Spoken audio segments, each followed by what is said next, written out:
क्या आपने कभी सोचा है एक मरा हुआ इंसान भी फोन पर बात कर सकता है? नहीं ना। लेकिन भैया सुनो, मध्य प्रदेश पुलिस के हिसाब से ऐसा हो सकता है। सुनकर हंसी आती है ना? तो बने रहिए, आज एक ऐसा जजमेंट बताऊंगा जिसे सुनकर आपका न्यायपालिका से विश्वास और भी मजबूत हो जाएगा। तो कहानी शुरू होती है 2021 में, जब राजेंद्र नाम का एक लड़का लापता हो जाता है। उसके पिता लखन पांडरे 22 सितंबर 2021 को रिपोर्ट दर्ज कराते हैं। कुछ समय बाद राजेंद्र की क्षत विक्षत लाश एक जंगल में मिलती है और फिर दर्ज होती है एफआईआर धारा 302 और 201 आईपीसी के तहत। पुलिस को खुफिया जानकारी मिलती है और वो नैन सिंह और उनके बेटे संदीप को गिरफ्तार कर लेती है। आरोप था कि राजेंद्र के कपड़े उनके घर से मिले हैं। अभियोजन मतलब प्रोसिक्यूशन ने कहानी गढ़ी कि राजेंद्र का नैन सिंह की बेटी के साथ लव अफेयर, प्रेम संबंध था और इसी वजह से उसका कत्ल कर दिया गया। तो दोस्तों देखो, आईपीसी की धारा 302 जो है वो हत्या के लिए दंड का प्रावधान करती है, जिसमें आजीवन कारावास या मृत्यु दंड की सजा हो सकती है और जुर्माना भी लगाया जा सकता है। आईपीसी की धारा 201 सबूत मिटाने या अपराधी को छिपाने से संबंधित है, जिसमें 7 साल तक की कैद और जुर्माना हो सकता है। मामला ट्रायल कोर्ट में गया और वहां नैन सिंह और संदीप को दोषी ठहराकर आजीवन कारावास की सजा सुना दी गई। लेकिन दोस्तों, कहानी में ट्विस्ट अभी बाकी था। दोनों आरोपी इस फैसले के खिलाफ मध्य प्रदेश हाईकोर्ट पहुंच गए। अब कहानी में क्या मोड़ आया? झूठा गवाह और बेईमान जांच को समझते हैं। हाईकोर्ट में जस्टिस विवेक अग्रवाल और जस्टिस अवनींद्र कुमार सिंह की बेंच ने इस केस की धज्जियां उड़ा दी। कोर्ट ने देखा कि पुलिस ने जांच को पूरा करने की जल्दबाजी में एक झूठा गवाह प्लांट कर दिया।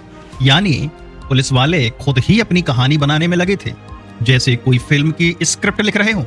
डॉक्टर ने बताया था कि उसने 25 सितंबर 2021 को पोस्टमार्टम किया था और मौत 4 से 6 दिन पहले हुई थी।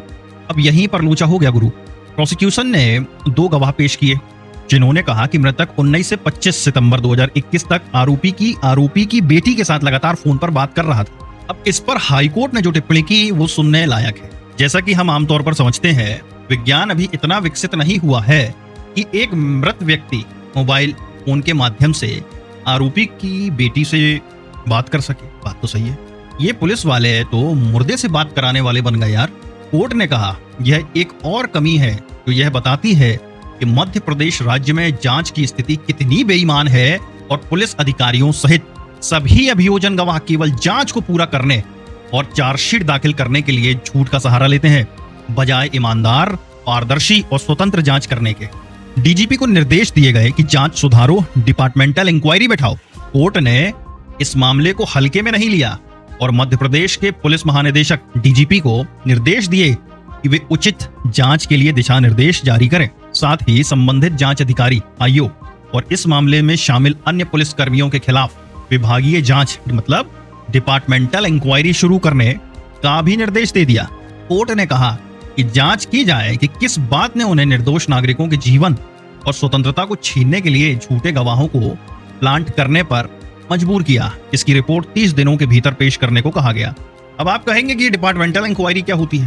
तो यह एक आंतरिक जांच होती है जो किसी सरकारी विभाग या संगठन द्वारा अपने कर्मचारियों के खिलाफ कदाचार, लापरवाही या नियमों के उल्लंघन के आरोपों की जांच करने के लिए की जाती है। इसका उद्देश्य दोषी कर्मचारियों की पहचान करना और उनके खिलाफ उचित अनुशासनात्मक कार्रवाई करना है। हाईकोर्ट ने अभियोजन के मामले में कई विसंगतियां मतलब इनकंसिस्टेंसीज पाई।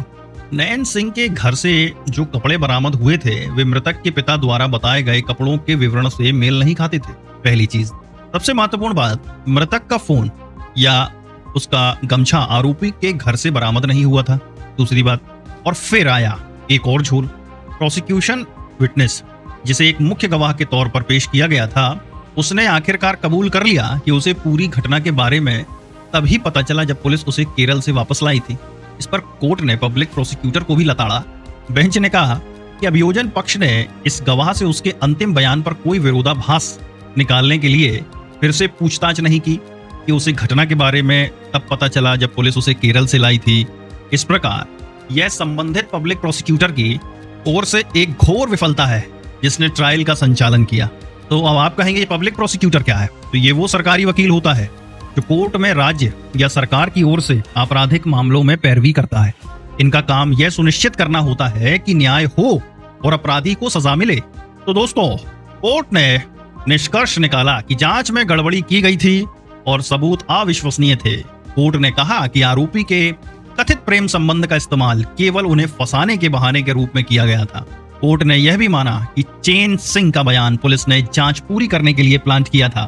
अंततः कोर्ट ने दोष सिद्धि के आदेश को रद्द करते हुए और अपीलकर्ताओं को रिहा करने का निर्देश देते हुए कहा, क्योंकि अभियोजन पक्ष परिस्थितियों की श्रृंखला को पूरा करने में विफल रहा है और उन्होंने गवाहों को प्लांट करने की हद तक पार कर दी, जो पुलिस द्वारा सद्भाव में जांच करने की धारणा को समाप्त कर देता है।